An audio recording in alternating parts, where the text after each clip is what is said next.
এটা কি বন? কেওড়া? লেবুর বন। লেবুর বন না, কিন্তু গাছ কি এগুলো? কি গাছ? কেওড়া গাছ।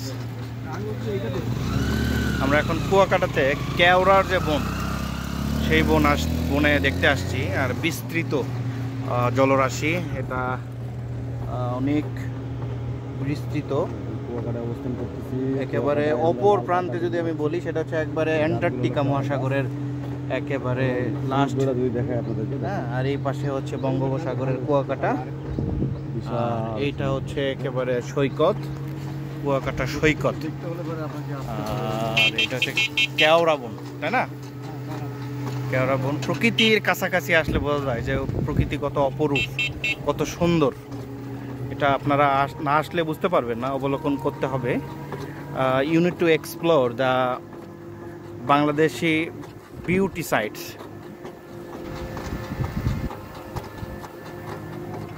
এখন বিকাল, সূর্য অস্ত যাবে কিছুক্ষণ পরেই। আমরা কুয়াকাটাতে সূর্য অস্ত দেখব। তো এই অপেক্ষায় আমরা একেবারে পজিশনে যাচ্ছি। সুন্দর। এখন ভাটা চলে, তাই না? তো যদিও ভাটা চলে, এই কারণে এখানে পানি নেই। জোয়ারের সময় এগুলো পানিতে নিমজ্জিত হয়ে থাকে। তো আপনারা চেষ্টা করবেন যে বিকেলবেলা আসার জন্য। বিকেলবেলা ভাটা থাকে, সেই সময়টাতে আসলে আপনারা এই সৌন্দর্য দেখতে পাবেন। সকালবেলা আসলে এগুলো সব পানির নিচে নিমজ্জিত থাকবে, হ্যাঁ, তখন আপনারা দেখতে পাবেন না। একেবারে আমরা সমুদ্রের বিস্তীর্ণ যে সৈকত, এই সৈকত ধরে আমরা যাচ্ছি সামনের দিকে। এটা হচ্ছে কেওড়া বন, সামনে একটা ঝাউবন। আমরা ঝাউবন দেখব। ঝাউবন দেখার জন্য আমরা যাচ্ছি। ওইখানে সমুদ্রের অপর প্রান্তে মনে হচ্ছে যে সুন্দরবন, একটা সম্ভবত সুন্দরবনের শুরু এখান থেকে। এটা সুন্দরবনের পূর্ব, তাই না? পূর্ব অংশটা এখানে বাংলাদেশের অংশ, এখান থেকেই শুরু হচ্ছে। আমরা হয়তো সুন্দরবনে যেতে পারবো না, তবে সুন্দরবনের একেবারে কাছাকাছি আমরা যেতে পারবো। তো আমরা যাচ্ছি, আপনারা সাথে থাকেন। আমরা এখন এই যে ঝাউবন দেখব। ঝাউবনে এই যে দেখেন লাল কাঁকড়া, লাল কাঁকড়া এখানে।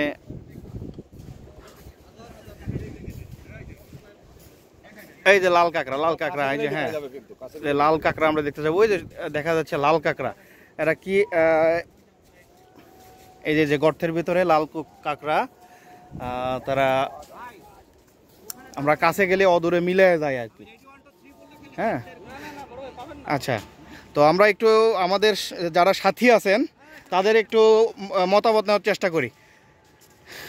দাদা, আজকে তো আমরা ঘুরতে আসছি, এটা লেবু বাগান কুয়াকাটাতে। কেমন লাগতেছে? লেবু বাগান আমরা প্রথমে দেখছি লেবু বাগান কুয়াকাটা, তারপরে দেখলাম ঝাউবন, এখন আসছি আমরা লাল কাঁকড়ার বনে। আচ্ছা আচ্ছা। এরপরে আমরা যাব হলো ফাতরার চর এবং 3 নদীর মোহনা।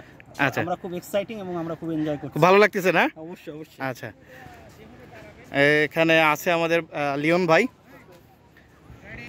আমাদের সাথে লিওন ভাই আছেন। ভাইয়ের কাছ থেকে একটু অনুভূতিটা জানার চেষ্টা করব।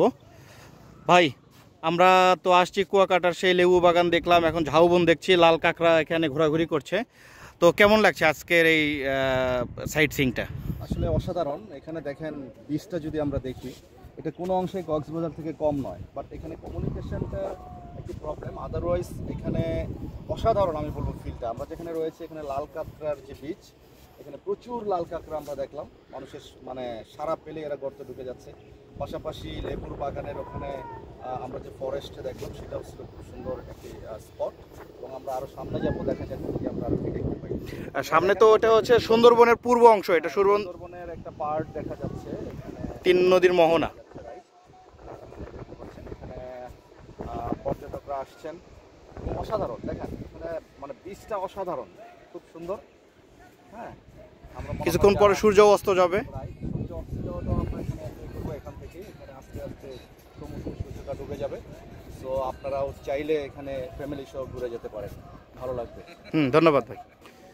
আমরা সামনে লাল কাঁকড়া দেখতে পাচ্ছি, কিন্তু কাছে গেলে ওরা গর্তের ভিতরে লুকায় যাচ্ছে। তো এটা ভেরি ইন্টারেস্টিং। আর এখানে আমরা নদীর মোহনায় চলে আসছি। সামনে এটা হচ্ছে সুন্দরবন। সুন্দরবন সামনে এটা হচ্ছে সুন্দরবন পূর্ব অংশ, সুন্দরবনের পূর্ব অংশ। আমরা একবার পাথরঘাটা নদী পার হলে কিন্তু পাথরঘাটা, এটা বরগুনা জেলা তাই না ওটা? আর এটা হচ্ছে পটুয়াখালী। আর এই নদীর নামটা কি জানা আছে? নদীর নাম এটা হচ্ছে বিষখালী। বিষখালী নদী না? আচ্ছা, এই বিষখালী নদী এখানে এই সাগর এসে এখানে মিলিত হয়েছে। আর এখানে একটা ঝাউবন। তো প্রচুর পরিমাণে এখানে লাল কাঁকড়া দেখতে পাচ্ছি, কিন্তু কাছে গেলে আমরা আর দেখতে পাচ্ছি না, কারণ হারায় যাচ্ছে, গর্তের ভিতর লুকায় যাচ্ছে আর কি। খুব সুন্দর, ঝাউবনটা অনেক সুন্দর। তো সবাইকে আমন্ত্রণ জানাচ্ছি যে আপনারা সুযোগ পেলেই বাংলাদেশের এই ন্যাচারাল বিউটিগুলো আপনারা দেখবেন, আশা করি ভালো লাগবে। তো ধন্যবাদ সবাইকে, সেই সাথে আপনাদের থেকে বিদায় নিচ্ছি। ধন্যবাদ, আসসালামু আলাইকুম।